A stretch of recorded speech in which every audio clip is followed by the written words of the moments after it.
So my name is Keyona Hough. I always tell people my last name is pronounced Hough like tough, not Ho like Joe. I gave that. Keep that together, okay? That's right. All right.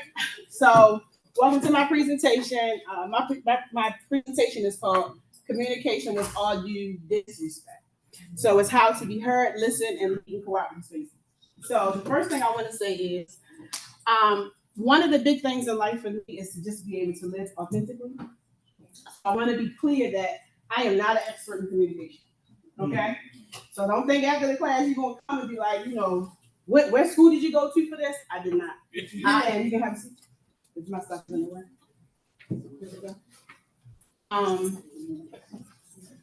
I am just a life learner, and I learned through trial and error.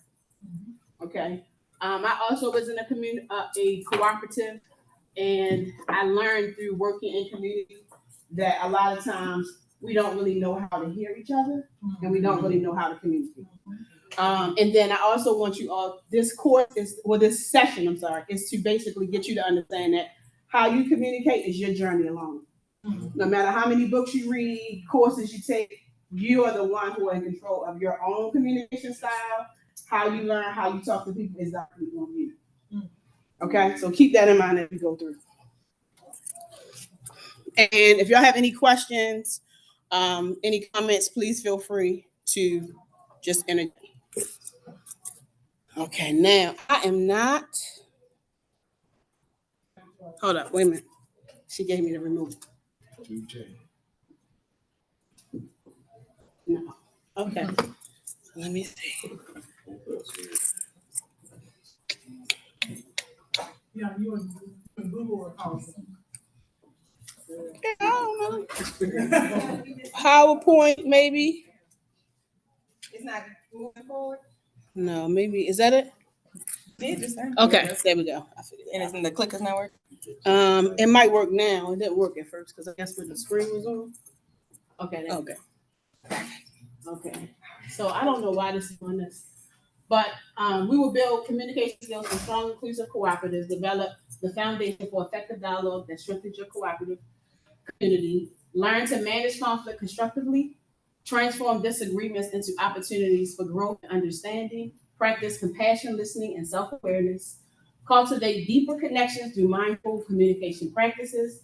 Develop tools to welcome and engage new members.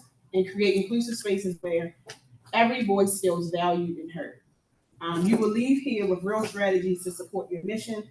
Take home practical tools you can implement immediately in your cooperative. Now, although, because I also work with nonprofits, the idea is you are the one who is doing the communicating, so you're using it for yourself. So yourself is the first person. You're the one who needs this, so no matter what space it is.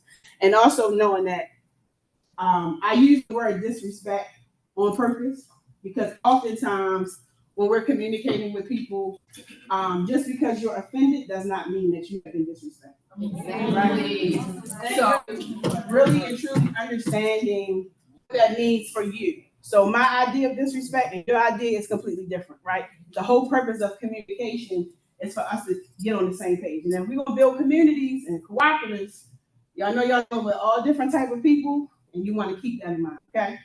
So everybody, can you pass out those definitions? I want us to just take. And this is a camera. It's a camera. So just you on this side, you good, and you on this side, you good.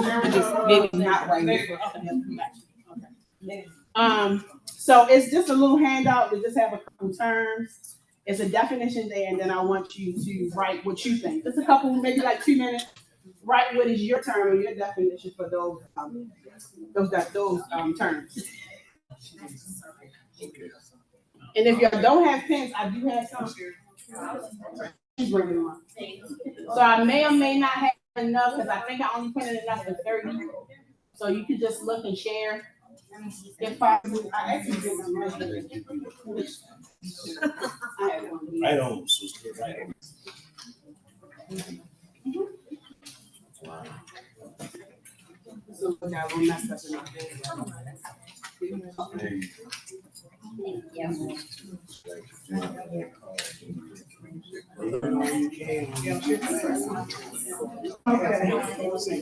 So once you get the paper, you'll say key terms.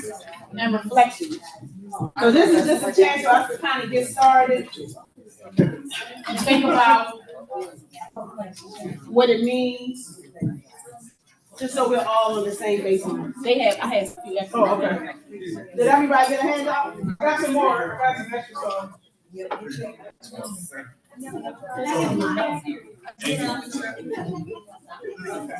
And remember, there's no right or wrong answer. Is everybody? There's no right or wrong answer to this. This one. Where? Oh. Here. This chair right here. Thank you. Anybody else need a vocabulary sheet? I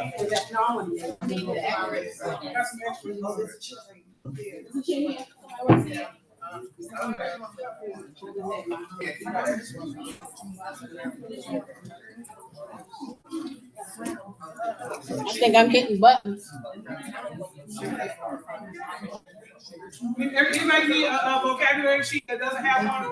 I know I forced y'all to share it early, but we got something left. That's all right. We got Ray, if you want to move. And just so y'all know how old I am, y'all got ditto. Okay, we said ditto. Okay. It was a ditto. Okay. Yeah, you up there.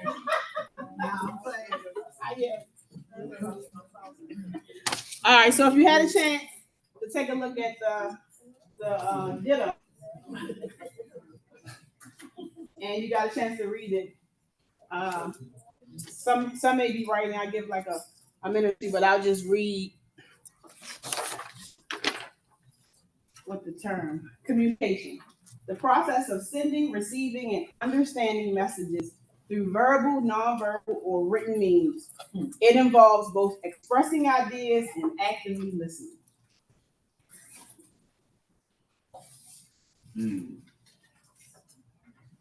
Yes. Sure. So, okay, thank you.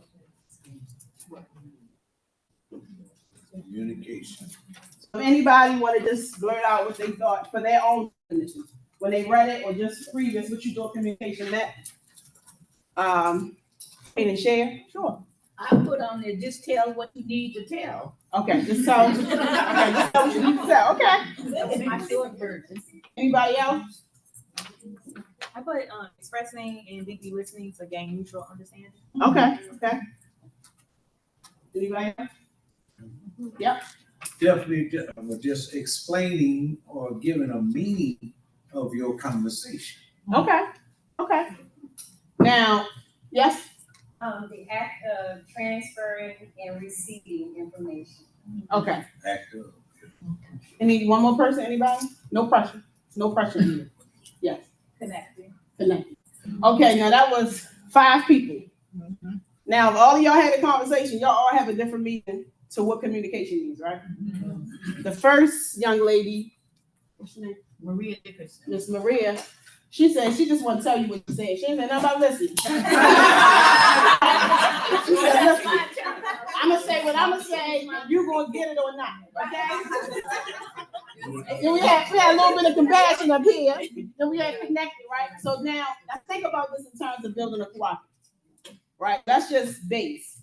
All right, so we're going to go to the next one. Disrespect. Behavior or language that shows a lack of regard, courtesy, or value for another person. It may involve dismissiveness, rudeness, or disregard for boundaries. Now, Mary just did something about boundaries. We just were talking about that. If you was in here, the wonderful session. Did anybody write what their definition of disrespect was? I have put action or verbal communication to an individual with intent to harm. Okay. And Pam? Communicating at me in a way that ignores my humanity. Okay. I wrote intentionally offending someone. Okay. Anybody else? Let a person that's speaking to you talk and finish what they're saying and don't cut in. Okay. Not letting them finish. Okay. Perfect. All right. So now, based off the terms, if I'm talking to you like this, even though I'm using the definitions, am I being disrespectful? Yeah. right? That maybe you say no. You shook your head a little bit, maybe. And it's not right or wrong. It's just something for us to think about as we go. But who are you gonna listen to? People who come in, now look, this is what I'm saying, or someone who said, That depends, right? That depends. If somebody's really trying to tell you something. I would say, that's the way you speak, because I speak dominant and just a gentle Tanya, so it depends. It depends, and that's the point. It depends, right?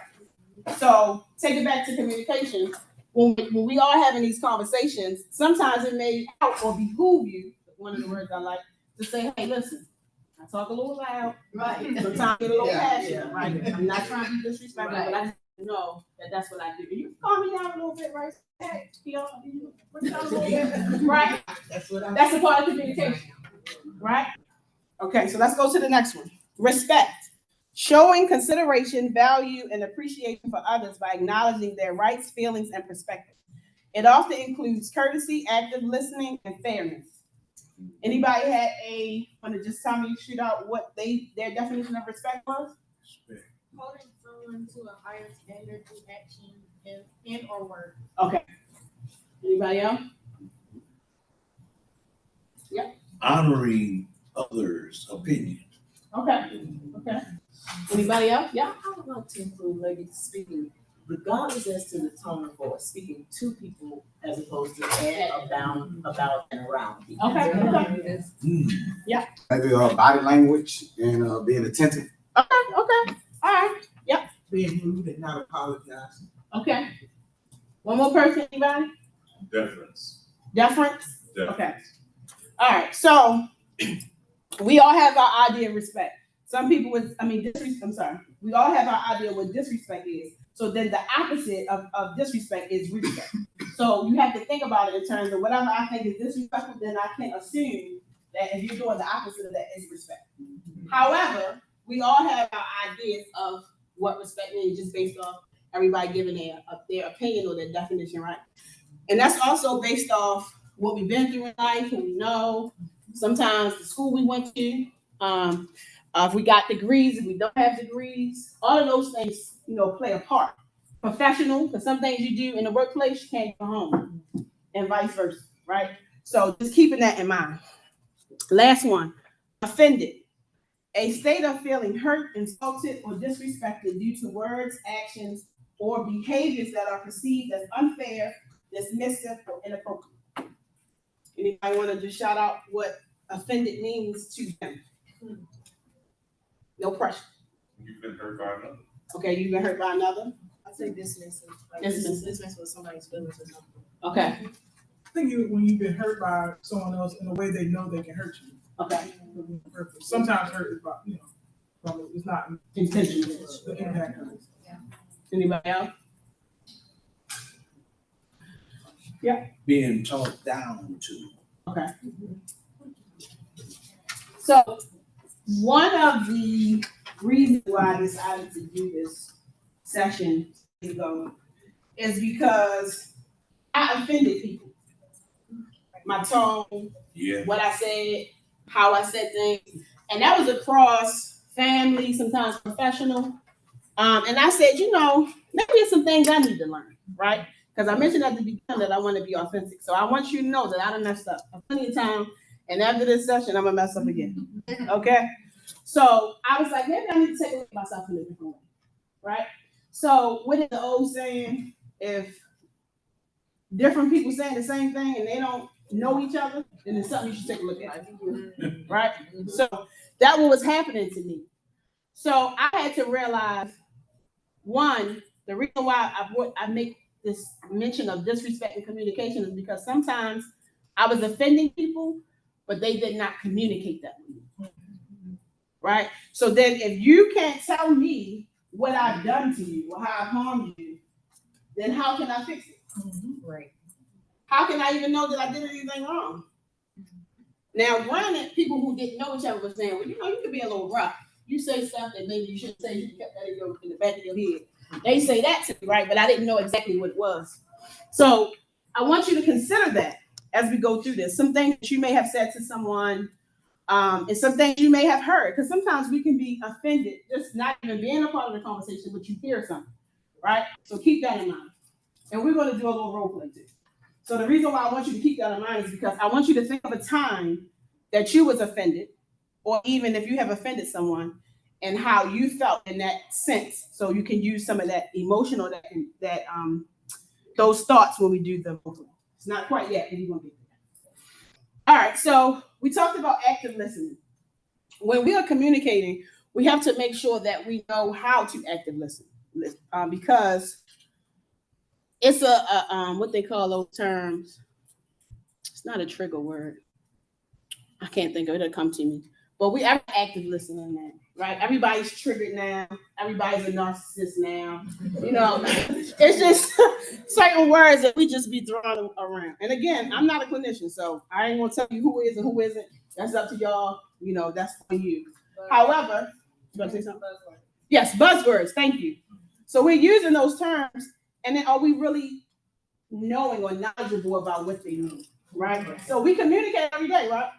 Now I'm from Baltimore. I have a habit of talking with my hands. I can get a little passionate. I'm a little funny too. And sometimes, you know, some of my jokes people might not think it's funny, which can offend people, right? I have to keep that in mind. So when as we're building this and as you're going through this, I want you to just take some thoughts around that. So I think I want to go. This is just okay. So why communication matters in cooperatives? Co-ops thrive on shared decision making. So when you talk about is everybody here involved in a cooperative? Right. Okay. If you've been on a board or you've been to a member meeting, you know when you talk about making decisions, people communicating. Sometimes you don't know what's going on, and then don't even get me started if you sign up for a co-op and you don't really know how they work. So now you're trying to make decisions, right? And you don't even know what's going on. So we do thrive by knowing, have a little bit of knowledge, which is why I gave y'all the definitions, and also knowing that everybody has their own thoughts on how to make decisions. So every member voice contributes to the collective wisdom that guides your cooperative forward. Diverse members and diverse communication styles. Keep that in mind. Now, we all gave the definitions. Everybody had their own idea what that meant. But when you're in these meetings and you're making decisions, because we own this, right? Now, yeah, I'm going to use some of the stuff you talked about. We talked about being in ownership. For me, sometimes it's like, shoot, I own this. I do what I want. Yeah. You know? So now you're in these member meetings, and everybody like, I don't own them. So my decision goes. What I say goes. Don't be telling me what we're going to do. Yeah. And I'm sure y'all dealt with some people like that, right? Dealing with.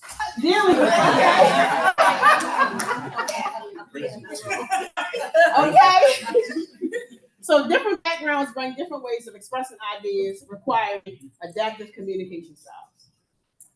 Clear communication prevents confusion, division, and burnout. Now,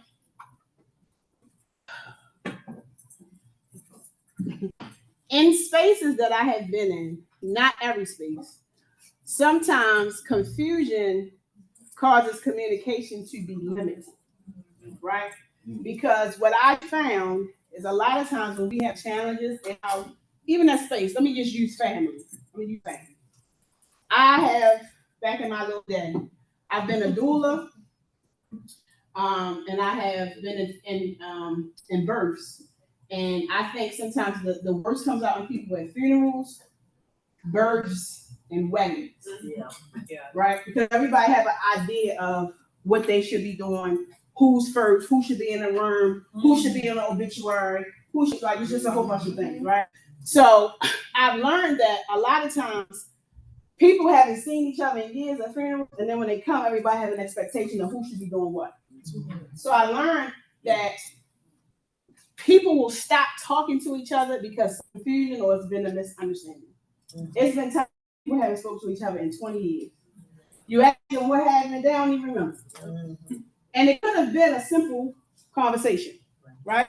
And maybe not even simple, because difficult conversations are hard. But if you're going to build community, I use family specifically, you have to be willing to have difficult conversations. But you also have to be willing to learn how to have it, right? And sometimes you've been in that space actively, you may have to bring somebody outside. because sometimes you too intertwined. You can't really do it just y'all two or just a few people, because you know this is emotional. When we build community, we passionate about this stuff, and when you're passionate, sometimes you can't hear or you're not willing. Other people are not willing to hear you. So when everyone understands expectations and processes, energy flows towards mission rather than misunderstandings. When misunderstandings arise, make sure we keep in mind that what the mission is. So a lot of times when you're in an active conflict, you have to think, now why am I here? What did I come here for? You know, what that brings it back. Because sometimes we get all wrapped up in our emotions, how we feeling, you wronged me, I wronged you, and we can't get to the fact that I came here because this is important to me, and this mission, that whatever we decided as that cooperative mission is important to me, then I need to keep that in the forward of my mind. So strong communication builds retention, trust, and equity. Members stay engaged when they feel heard, valued, confident, in cooperative direction. So now, again, I just wanted this session, because this is really just a teaser for the actual long session, but I want you to get in the mind of thinking, how do I communicate? What am I trying to share in these spaces? And how do I want to be heard? Because we often don't remember that there's a lot of us that's coming to these spaces who have not been heard for quite some time. Nobody has listened to them for quite some time, right? And they want to just be heard. And now maybe the member owner meet might not be where you will be heard. Well, maybe you need to have some focus groups or something around that to add that to, you know, the membership. That could be something of what you're going to get, because you get a chance to be heard, to learn to listen. Those type of things are important. So just think about that. Did anybody have any questions, comments? Yes. I hate to interrupt your presentation, but one thing that's coming up for me is on these definitions of what you're talking about and everyone showing up authentically. I struggle with when there's different rules for different people. Mm-hmm. So if you talk here, Mm-hmm. the rules for you are different. Okay. But if you talk here and you get here, all of a sudden it's powerful. So that comes up in the presentation. Okay. And you didn't interrupt, please. Anybody want to say anything to that or have any thoughts on it? No pressure. So I'm gonna say that a lot. No pressure. On the code, I think just co-sign it. Okay. Yeah. And then they come up a lot in the cooperative space. Sometimes it's the loudest. Okay. Sometimes, I mean, like actually the loudest, but also like the person constantly saying something. But okay, well, we know this. We know Maria gonna show up, so and, you know. Yeah. So we're like waiting different people. Yeah. Okay. You was about to say something? Yeah, I was trying to think of how I wanted to phrase it. I think like, and I can only speak to like the challenges that we have, but I think that a lot of times we forget about a lot of us that are doing this as it's a passion project. We're passionate about this, but we're very rooted and conditioned in our job work culture that you don't get a space where your voice can be heard. You know, you are in a position where you have to be silent and you're only pushing a mission, or you are uplifting whoever that one leader is. And I think that it's a lot of changing the mindset around how working with a co-op, working together, is a space for everybody. Everybody has autonomy. Everybody's voice needs to be heard. But it's challenging when you have a room full of people and nobody wants to speak up.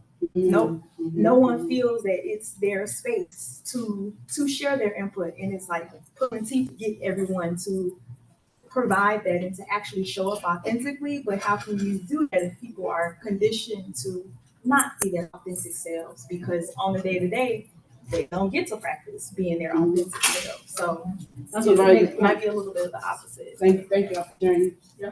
Well, for that, I just want to share, like, one of the things I do in spaces like that is, for the private conversations that I have with those people when we're not in a group setting, I highlight some type of wisdom that they've shared outside of the room, and I make sure I bring it in.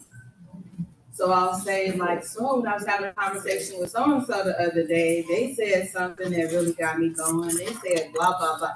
Like, I'll be a voice for them in a space where they're not able to use their voice. And it's just praising them on something to help validate them on like what you say and who you are is important in this room. Okay. Thank you. Okay, and I'm glad you made that point about just depending on what space you've been working at for so long, you know, being professional, not being able to speak up, not really being able to connect in the way that we think that we connected in cooperatives. I think that we have not been trained how to work in these spaces together, right? So if I've been working in corporate for 20 years, corporate and cooperative, not the same. Now I worked in corporate for 20 years, I'm just saying. I've been in spaces, and especially white spaces, right? It's different. How they interact, how they move, how they work is different. And a lot of times we've been conditioned to work like that with our brothers and sisters, right? How we communicate. Because some things that I know for sure, because I've worked in Black nonprofits all my life, except for when I worked at Hough. And a lot of the things that I said, I should have advised. Okay? A lot of things that I said in these spaces, I should have advised. If I would have been in the white space, I would have never been able to be here teaching this because they done blackballed me so quick. Yeah. Yes.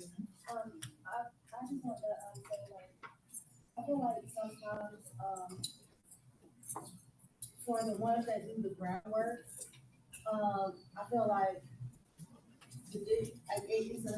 it comes across as somewhat disrespect when the ones that's doing the groundwork are, you know, we know what we have the communication of the community, we know what the community is asking for, we know what bridges need to be built. And then for the ones that's not doing the groundwork, to say, oh, I don't think that's a good idea, or oh, I don't think you should do that. You're separating the bridge and making it bigger. You know, where the ones that are doing the groundwork, we're constantly having to rebuild bridges that are being broken, not by our own community, but by the ones that's outside of the community, that's not doing the groundwork, that's not in communication with the community.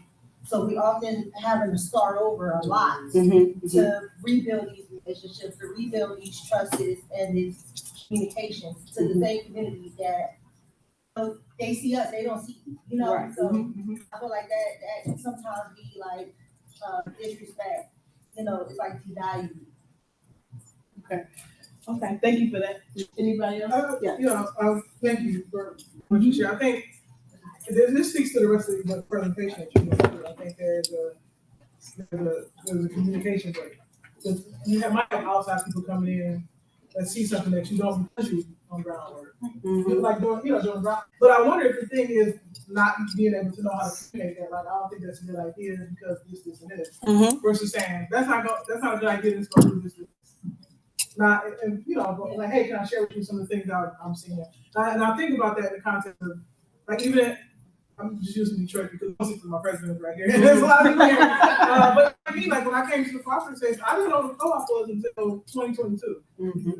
I had no idea. I grew up in Detroit, had no idea what a Detroit Catholic school was. So it was a lot of learning, but also I saw some things. I'm like, ooh, maybe not say that. Maybe not do that because of my experience. And so, like, finding a way, like you talked about, to communicate those things so, like, everybody can feel like it's a space for them, no matter when they came in or what role they have. Yeah, thank you. And the other thing is sometimes just what's the example that you use, when those things happen, they typically shut down. You know what I mean? It's like there's no communication happening. I ain't like how Lord John said what they said, and I don't have nothing else to say. I'm doing this work. They either gonna land or they not, and that's not the best for what we need to do. We got to be able to learn how to communicate with each other and really have, again, these real conversations, because that's how we're going to get to the end result. Okay. Yeah. I want to add in there, and I apologize. I was Please don't apologize. I came in late. Go ahead.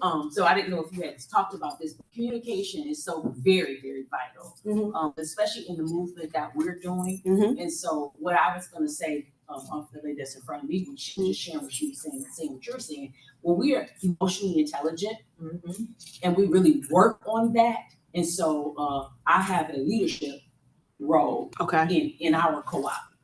I have to bring that and make sure that I'm emotionally intelligent. One, be very self-aware of myself, and that's some of the stuff that you were sharing. So when I'm very self-aware, then now I can make sure that I'm communicating better. So then I can provide social skills. I can self-regulate, and it's not about me. One of the things for North Flint, a food market, is we based ours off of the goals of cyber principles. And so we're very serious about this is really a collective work. This is a cooperative. And so we had that mentality no matter what we were getting ready to do, but having that, but it all falls on emotional intelligence. We're coming here and we're learning and we're gaining. I think as people, a lot of times we work on book smarts and we work on academics, but we don't share enough about being emotionally sound. And that's where we can really truly make sure that we have effective communication going on. So I love what they said, it just started. And thank you. And another thing too is sometimes when we do this work, when we healing, right, when we emotionally intelligent, sometimes we do look down on people who ain't did that reading, who ain't been there. Yeah. Right. And we don't hold up now. I read in that book. Right. Now, are you in these spaces with people who aren't there? And what if they never get there? Does that mean that you can't communicate with them? No. And honestly, that's why I value what you and Daddy bring to the table, because sometimes we need those voices, because when we consider socialization, I'm from Raleigh, North Carolina. I've been in North Carolina all my life. Went to graduate school in New Hampshire. So I've been all over the place, but one thing is for certain. When you're socialized and told to sit down and be quiet, stay out of these people's business, don't speak back to elders, don't do this, don't do that, don't question certain things. You get in that mode, you get in that place, in that space where somebody, there has to be a person like you to say, wait a minute, you all really didn't hear what she said, or somebody like Gabby to deal with mental and emotional health of that individual while they are or are not speaking up. Because being a Black woman in America, y'all, we better get real about what's happening and what's really going on. I've been in too many spaces, lived too many places, and seen too many things where Black women were literally almost dehumanized in some of these. I've worked for public, private, nonprofits, been all over, a lot of places. I was a delegate to the doggone United Nations COP2 conference in the country. It came back. White folk don't care nothing about that, about your experience, about this. And I'm not talking, I'm talking outside of just cooperatives, in the faith communities. Black women are lower tier in all of those spaces. So you gotta have a person like you, honestly, there to kind of uplift and make me and other people feel comfortable in those places and spaces. And talk about the emotional intelligence, it means absolutely nothing when we talk transparency, we talk truth, we talk integrity, but don't practice it because of what we've been taught about other cultures. So we as Black women, I'm speaking from a Black woman perspective. In the faith, I've had all and I'm gonna tell you, you go into a faith community talking, we're talking to you, you'll be shut down so fast. Right. And let me get you 1 second. And then, so the reason why I want this conversational is because those perspectives, I can't remember who mentioned about some people not wanting to talk. Yeah. If that's your training to not be heard, to not be seen, if you're coming into these spaces, I may be quiet. Yes. Right? Or then the other side is, for me, I'm always talking to them. Right? I'm the famous, all right, if they ain't gonna do it, I'm gonna do it. Right? So then I get tired of talking. So I'm just in there like, listen, whatever y'all want to do, that's what we're going to do. Okay? So understanding that communication is really a chance, it's an opportunity to really talk and really get to know. And then when we're building relationships, oftentimes we don't have that space, and sometimes virtual spaces too. It's hard to connect. I've had conversations with people over Zoom, see them at these cooperatives. They don't even know why I'm saying. Right. And I change my head, they'll tell you. All the time. I might be blonde, I might be whatever. And you're like, wait a minute, it might be my voice that you catch. You might not know. And So agreeing with what everybody said, and also for me personally, I did not go to college, but I grew up, in a privileged household. My mother was an education from Africa, And then I get into Black organizing spaces, so I'm part of this training, bold training, right? And it's the dopest space. You know, it's the executive directors and the leadership training, and we're divided into teams. And what I find is I prefer to work in my community because I just feel more comfortable and respected.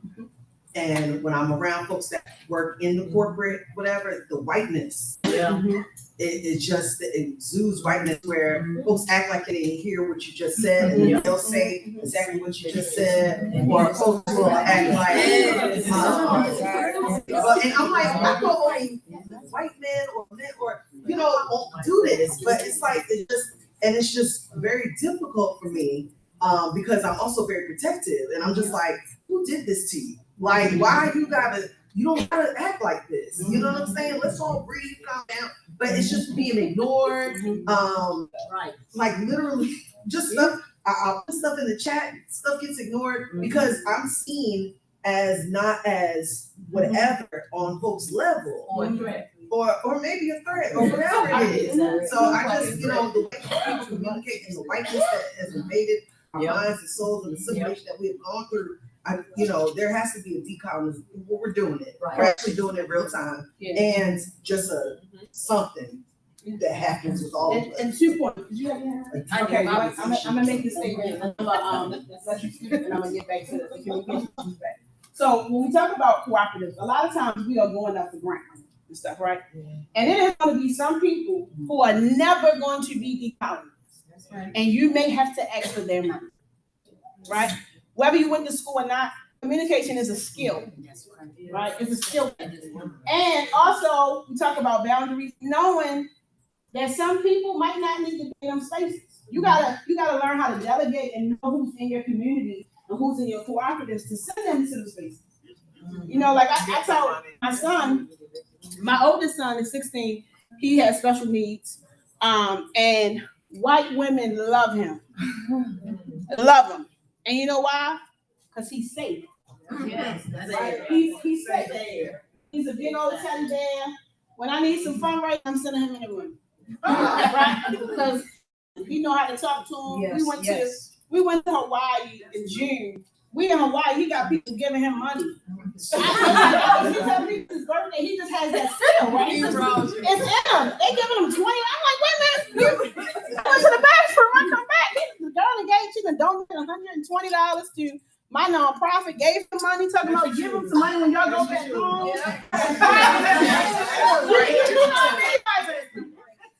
But my youngest son, he ain't gonna do that. He ain't gonna do that because he ain't that safe. He gonna say he got an honor from his mother.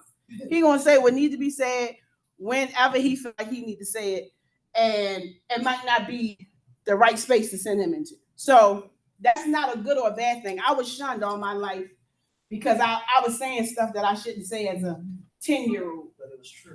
But it was true. But based off of how it was perceived as disrespect, I was shunned. Who she thinks she is? You're a kid. Don't you say that. Now, maybe I could have learned to say it a different way as I got older. Example is, my father was an alcoholic. He often came to pick me up. Now, I'm hoping I ain't gonna cry because I always say this is one of them things. You know how if you had an active parent, my father would call me on Monday. I'm coming to get you on Friday night. After I got the phone with him, I was packed and ready. For years, he never showed up.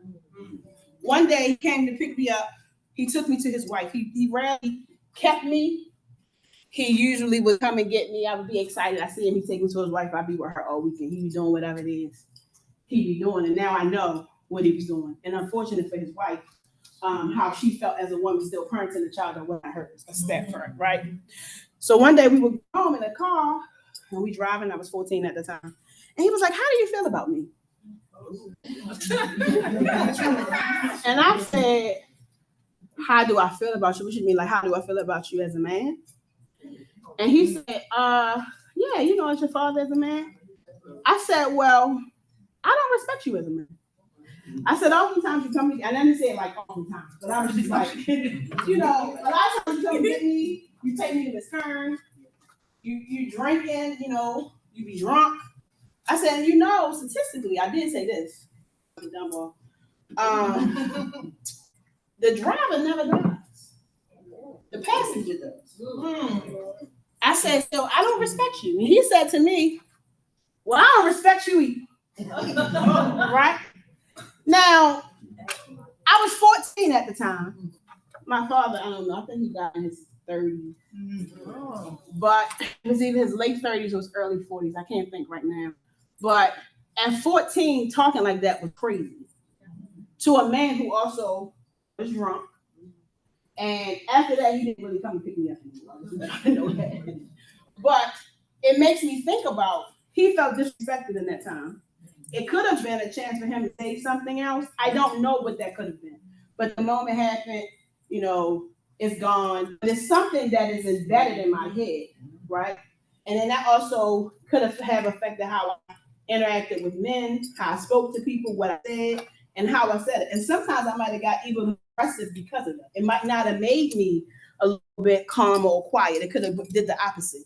It happens sometimes in these spaces. So at that time, we felt disrespected. A lot of times when we communicate, even if we're being honest, and it could be honest for me, it could still be perceived as disrespect. And then it could shut things down. And then we never get anywhere, right? So we want to make sure that we keep those things in mind. So we talked about ignoring perspective, misinterpreting intentions, because Gabby talked about how sometimes you may say something, you don't need to say it in that way, how you've taken it, but I still said it, right? Gaslighting experiences and silencing voices. There is time we talked about, I'm trying to remember, I'm getting a little old, but how you may be in a space, in a cooperative space, and you may give a suggestion or idea, and they say, oh no, that's not a good idea. They ain't even listen to you. You don't even know if it's gonna work, right? So sometimes we do that. We do gaslight, like, oh no, I wasn't saying it. That happens too. Oh no, I wasn't saying it like that, especially in white spaces. Oh no, because white women tell me all the time, white men as well, how great of a parent I am. Right? You're so, they see, my children in certain spaces, you're so great. And I'm like, oh, well, you're a great parent too. I say hello to me. You gotta do that too, right? Keep that in mind, because some things are happening, whether you acknowledge it. Now, also, what to acknowledge and what not to acknowledge. That is completely up to you. And the last point I'm gonna make is, I've been saying this for a few years. Gabby talked about safe spaces, and there are not safe spaces, but I want us to consider that you are your safe space. Because sometimes you're going to be in spaces that are not safe for you, but you have to be safe and confident in yourself if you're going to speak up. And that's across cultures. I don't care if you're in a white space, black space, because sometimes you're going to say things that could be like, whoa, I can't believe you said that. Even if it's true. So you have to build yourself up in a way that you're okay with, speaking on certain things. I think if you didn't lose this point. Well, speaking on that, something I feel like might be scared to deal with is like white fragility. I don't know if y'all heard of it. Basically, like when you tell a white person some truth and they get like, oh my God, but I'm not racist, I have a black friend. I come to them, so it's like, so it's just like, that's true. Yeah. So it's like, and I'm gonna be honest, from today to tomorrow, you're gonna see it. It's gonna be a shift in dynamics. You're gonna feel real different. You're gonna come down the escalator. It's gonna be a whole vibe, and they're gonna feel real threatened. And your words are gonna be treated very differently in the next 24 hours. But it's not my fragility. That's on you. That's like, that's your problem. You're the one that's, real happy about things. Yeah, that's not really for me to hold. I mean, and to even go with that, not everything is for you to hold, right? So it's the same as you were saying earlier. Like, this is something you're doing against me. Yeah. So that microaggression, that big aggression, that's not for me. That's for you to handle. For me to walk away from. And it also happens too. Speaking, Gabby, I'm gonna use your example. Sometimes in spaces where it's black folk, and I went to Princeton, and you never went to school. It's some stuff. Yeah. So don't forget that. I mean, we all name white folk and stuff because I can do it. I'm a lady. But it's times when you go in spaces, and I like to show that I don't necessarily know things. Even right now, I'm in law school. I'll be graduating with my master's degree. And it really is a part of my succession plan. And that's why I spoke about it earlier. But it has nothing to do with the cooperative spaces. It's really about contract compliance and business law. But I think that it's important sometimes to just show up as yourself so people can assume you, because we often don't realize that that's actually a great thing. That people don't know what you made. They don't know where you went. They don't know that you have a business. It's good. So don't look at that as a negative thing. Yeah, so those folks who aren't paying attention, don't do the research, like when they look at the National Bureau of Statistics, they don't care whether you went to Princeton or Harvard or Yale. You part of that 300,000 Black women between February and March who were displaced not by choice from the workforce. Correct. They don't care about that. Yeah. That's why I was bringing up the emotional intelligence. Again, it doesn't matter. When I was saying academics, it matters with all of that. You can have 5 degrees. If you're not an emotionally intelligent, sound individual, you will not be successful in the world. And so we have to have self-awareness. We have to have empathy. We have to have social skills, and we have to have self-regulation. And especially as it goes to what you're saying, you know, we learn how to take with other people. Everything is, so I was an educator for 30 years. I was a principal. So, you know, in urban areas, and I would have teachers saying, well, they're not. You need to understand them. Again, intelligence, get out of you and think from their standpoint, why they're saying what they have. If they're at home and they have to do X, Y, Z, da, da, da, da, and then they come in here and you're trying to dictate to them when they're the leader that's at home, they'll pull that leader out of them. So that's, I'm sorry. No, please don't. So yeah, that's sweet. Because I want to add that emotional intelligence piece and pick out, highlight a word that you said. That's right. Microaggression. Yes. That is literally everything that you put on that last PowerPoint about the disrespect, and it's hard to call out. Yes. But that's what we're like, we face constantly, and that's what I mean by the conditionings of like the workspaces that we work in, you know, like our 9 to 5s. Microaggression is instilled, and we're always trying to like undo those social norms. But then when we do have the people that are on the ground working and they're being perceived as aggressive, but it's like, we should y'all doing the same. I'm sorry. Listen, y'all, like, it's the same aggression is happening, whether it's micro or it's direct. And I feel like for me, as founder of the Austin Community Food Co-op, one thing that Austin, Chicago, not Texas. But like one thing that I try to at least try to like lead with love, but try to just like nurture unity and like practice safe communication, even though like myself, that is always not easy. I fall on the aggressive side. I would just say what needs to be said, but I'm shunned. Because it's like, oh, you're being aggressive. But it's like, okay, but you're being micro aggressive. Because sometimes you gotta be willing to be that person that's shunned. And that is heavy work, because I've been doing it all my life. You know, and also when you say you lead with love, love does not always feel good. And I'm not talking about domestic violence, right? I'm not talking about that. But love is an action word, right? So if I truly care about you, back to communication, I need to be able to have real conversations. Right. Leading with love in spaces does not just mean it feels good or it sounds good all the time. It does not mean that. It means that because I care, I'm willing to correct, I'm willing to support, I'm willing to educate, because it's important for us to build together that we keep that in mind. And then when you talk about microaggressions and story time, I used to work for a nonprofit, and we were at this home visiting conference. It was a white lady who actually got fired for stealing. But she was one. That was just a fun fact. I do love fun facts. You know, like ways that like gremlins, but never. So anyway, she rolled up on me one time, you know, and not rolled up in a negative way. She was like, you know, you were making some great points at this conference, and I really want to talk to you. So I'm like, I'm with other people, and I'm like, you want to talk to me? She's like, yeah, I mean, you said some things, and I really want to get your opinion. I said, well, you sure you want my opinion? Because I ain't gonna lie to you. I'm gonna tell you the truth.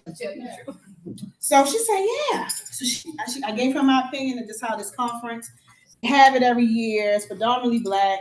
We have it in a particular place that's predominantly white. People scared to go on their own. It's doing like the beginning, maybe the first week school just started. People had kids. I was like, this is not the best thing. And I said, I feel like y'all don't include us when y'all making these decisions and having these conferences. And I was like, I think, you could do things different. I ended up getting fired from my job because of that. But she basically said that conversation that happened in a hotel lobby, that I held her hostage. I came up to her and had a conversation with her. People around felt like because of her position, I should not have been having a conversation the way I did. She done switch everything. My life changed because of that. Yeah. So I ended up starting having like a little anxiety. I went out, started having some pains in my body because of the stress, because the people in Black spaces, I felt like did not protect me. Right. Keep that job. And when I had conversations even with the leaders in that space, they were like, I'm glad somebody said it. You know how that is after the meeting when you're the person who speak up. Oh my God, I was thinking that. I can't believe it. You said it, girl. And that's really a Black voice that I just did. Yeah. But then in the meeting, everybody laughed. Yeah, right. So I'm the one who kept getting in trouble because all of y'all thinking it, but I look like I'm the one with the issue. Mm-hmm. So then I started to stop speaking as much. So I think, yep. I'm just trying to see who in here, so if I hear this repeated, where it's coming from. In my page, I go work for National Coffee Grocers, and the organization, like my colleagues are mostly white, and so are the orgs that we mostly support. Right, the members are mostly white too. And I'm always excited in this space to meet other Black people that's doing this work in predominantly white spaces. I've been disappointed so many times by some of the Black people, like even my so like even new people that come in, I'm so excited, like, yes, here's an auntie for me. Because I'm tired of I feel like I haven't reached the auntie stage, but I'm auntie in the young people. They come to me, I'm like, who else? Who else turn is it? And to hear the ways that folks that we look to, not because of age, but sometimes because of position, like, okay, maybe we can be in community, not to do a favor, have chosen position, privilege, and adjacent to whiteness, power over community and solidarity, and how it used to make me angry, but I realized I'm really disappointed. The disappointment. And so that's the thing. And so like recovering, like how do you recover from that? And sometimes the recovering is removing yourself from those, or like keep those apart. And that's what we do have to do that. The other thing I wanted to share, I've been hearing this a lot about like understanding different things, not from you, but from you, other folks in here too, and how we want to do that, but realistically, like I think that we have to move to a stage where we have to start accepting without understanding, because understanding is not required to accept. And we'll never understand my experience. Everybody won't understand my experience, Black woman or not, or whoever, nor will I understand somebody else's experience, but I can accept their experience regardless of me understanding. And if I'm struggling to accept, I need to move around. There are some things I won't accept. I'll accept that I need to remove myself from a situation. And those are ways we protect ourselves too, because all skin folk ain't kin folk. I hate that phrase. Yes. And white is gonna white. Okay. Thank And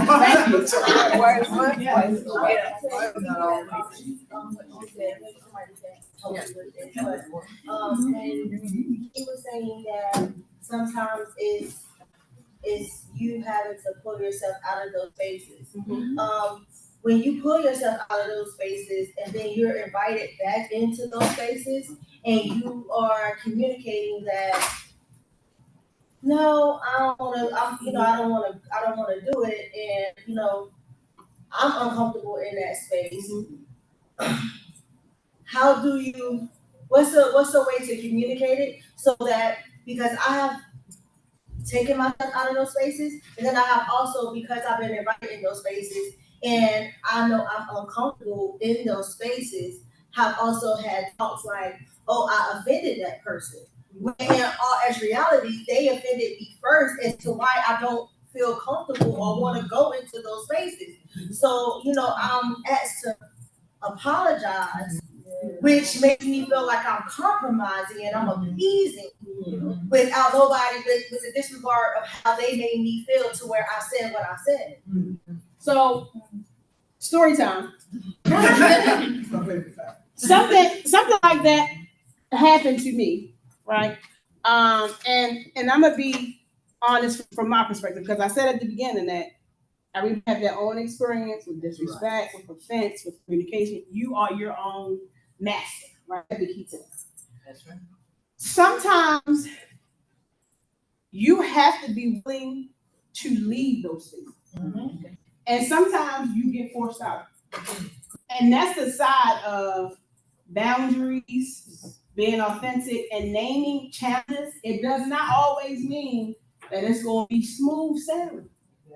It does not mean that. Now, I can't speak specific to yours, but my situation happened. I said something that offended folk, and I felt like at that time, I was not willing to apologize, but I was willing to get education on what I needed to do to move in the space so that I could be better suited, right, as a leader. I was willing to do that. But the space wanted me to apologize, and I did not feel like I should have apologized.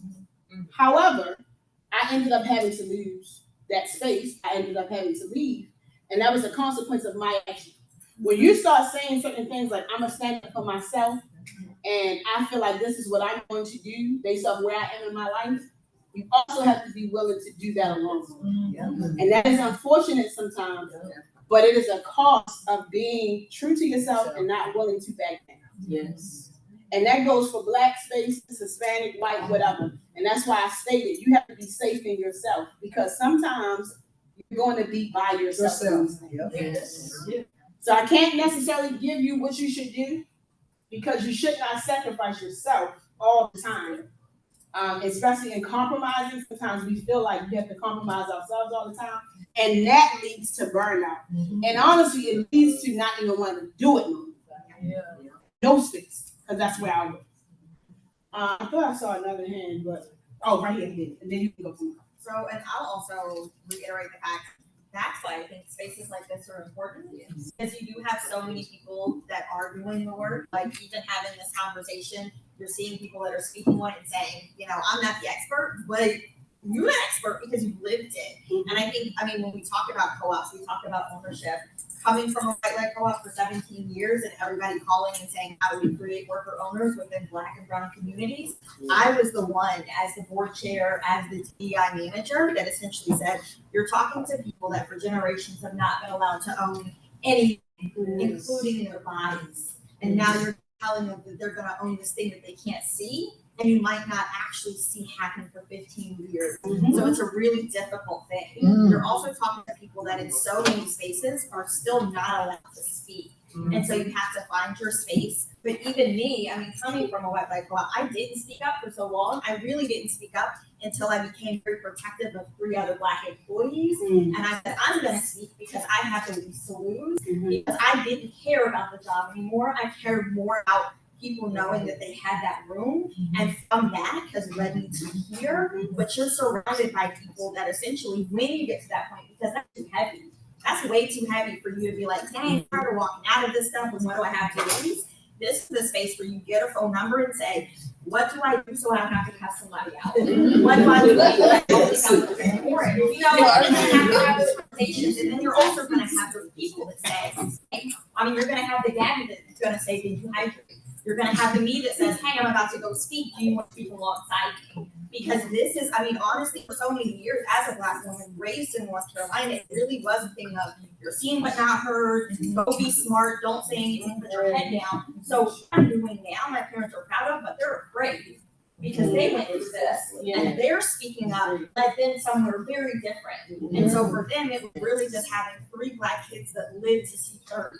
And 3 Black kids that could go to school. So even speaking up, it's important to come into these spaces and say, yo, can I pull you aside for a minute? How are you doing it? Because you're going to need that person that's going to say, I'm gonna sit in the front and you're gonna do it afraid and your voice is gonna shake, but you know everybody's gonna listen.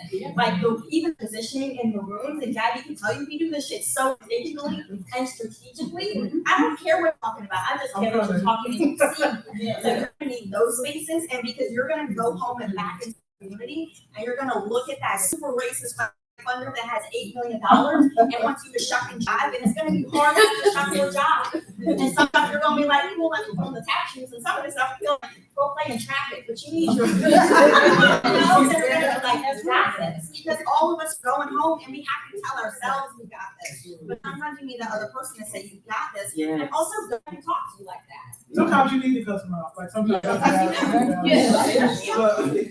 And I think, to like, real quick, political education, people need to know how to have the conversation. I spoke about it earlier. Delegation. Everybody, and I'm not saying this in a bad way, everybody can't be in a room. You also have to make sure that you remember what the mission is. If you know you're tired, now, you know, I know I look good, but I'm 40, right? And I'm getting a little tired. When I was in my 20s, I was like, fight the power. You know what I mean? Not now as much. Right? They just ain't doing it like that. So when we're building these spaces, you know, some people gonna tell it like it is because it's tired, and some people can tell it how it is and say it in a way that people can hear it. Communication is about learning that specifically. Some people know that I told you about my oldest son. He know how to talk to the white folk. He know how to get the money. I may or may not be able to do that depending on what space I'm in. So keeping that in mind, and also giving them people who do talk to. I said this to Jamila and a while ago. Like they're in spaces fighting for money for the collective courage with folks who drain them, but they're doing it for their people. You understand? They're in spaces that they have to really like, okay, what's the mission? What am I doing? What am I doing? And not just, I'm just using them as an example, but we have to make sure that we have to have people there. And then when you know those folks exist, we have to also support them. Yes. Because they're dealing in fighting battles that sometimes they don't even share. So I just want to make sure that I say that piece. Somebody. Yeah, I really appreciate this conversation. One thing you said that resonated with is like sometimes you have to be by yourself. And I proved to myself that I don't mind being by myself and saying what people say. So that means you have to be rooted in who you are. Correct. So you can know how to stand up for yourself and not be disrespectful. That's right. The second thing that is resonating with me is that those of us who are building cooperative and collaborative spaces, you build in the culture where respectful communication and you process hard conversations are part of it. Because if you do that up front, and on the back end, you know, you're gonna be dealing with conflicts. And I think Gabby addressed this in her presentation. You know, not having space where hard conversations aren't present. You live in a hunky-dory rose glass, rose-colored glass, and something will happen. So be very clear that you gotta have space for hard conversations happening. Who you are, who you are, and not who you are. But also know that is the ground and the foundation to settle those hard conversations. Okay, yes. Yeah, I just wanna again say thank you because it feels like we're wrapping up into a really clear space, and I think sometimes there's not a conflict. Like I think that sometimes there's not actually a problem, there's misalignment. And so like, I don't know if you heard the lemon story, the lemon problem where you got a lemon, Gabby wants the lemon, I want the lemon, we going back and forth together. Now I got 3 other people talking about Gabby always wants the lemon, you know? And we sit down and finally talk, Gabby just wants the juice. And I just want rind. So who's gonna compost it is the actual question. You see what I'm saying? Like we are getting so caught up in when the usage of the thing isn't even being talked about. How we utilize the thing instead of who gets to own it. And I think sometimes we are conflict avoidant instead of to the idea that I don't even know what you want. I haven't found out yet. So I think that's a lot of what I'm getting at. And that's offended what happened with the limit. So I didn't get a chance to get further in, but because we thought the rail. But I do want to say that that's a great And that also goes back to communication. And sometimes those communications do end disrespect because people are just so upset at this point. Now I just want to attack you, right? So it's important to have people sometimes on the outside, even in that space, who can kind of see that, like, wait a minute, you want lemonade? Girl, you want the wine? Why is we even doing this? Right? So I just want to say thank y'all again. I didn't expect it to be so many people in here. But so I'm gonna still hand them out. But I had these, they're like business cards, and I wanted you to write just a word or something, a message to yourself. So when you are actively in conflict, or if you're feeling disrespected, you have something to just remind yourself about what your mission is on your own, even if you're in these different spaces, whether it's a cooperative, whether it's home. Sometimes my kids be taking me there, and I be having to remember. Listen, I can do this, I can do this. Right? So this is the when I take this wig off, I definitely like this. But that is this call for, so I'm gonna pass it out. Hopefully it may not be enough, but I do have more, just a blank card for you. And then I also had these little keys for you to remember that you are the key to your own communication. You are the key to this world and how you want to be communicated with. If you're offended at any point or you feel disrespected, make sure that and know that you have the power to communicate that effectively. And if you don't know how to do it now, it is a way for you to learn. Okay? So I'm Keyona.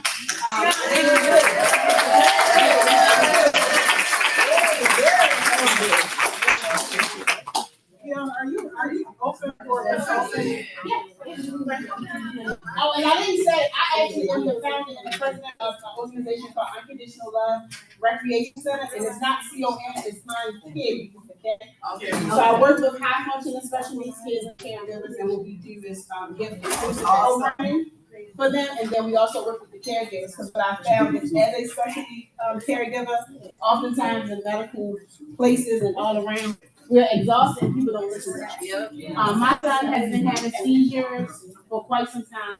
It wasn't until I put a camera in my home that they knew he had seizures, but they wasn't listening. He was having it sometimes 4 to 7 times a day, sometimes more than that.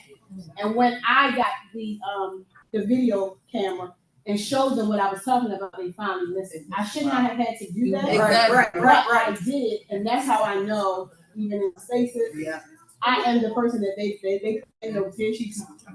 They can't stand me, and I have to be willing to be that person. And I'm assisting other families to be able to do so. Right.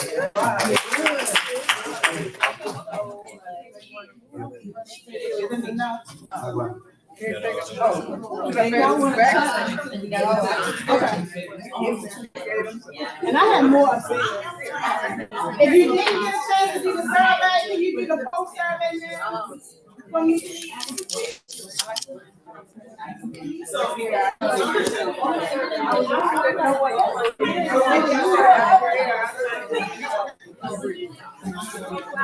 If you didn't get the survey, can you put your name on it, because I'm collecting my data, I need this. I don't have any more, can you put your name on it so I can print them out? Y'all need to do the survey, the staple sheet? Absolutely. You can, it's optional to put your name on, you don't have to. If you have any feedback for me, please don't hesitate. You want the post survey? I want both post and. Yeah, both. Yeah.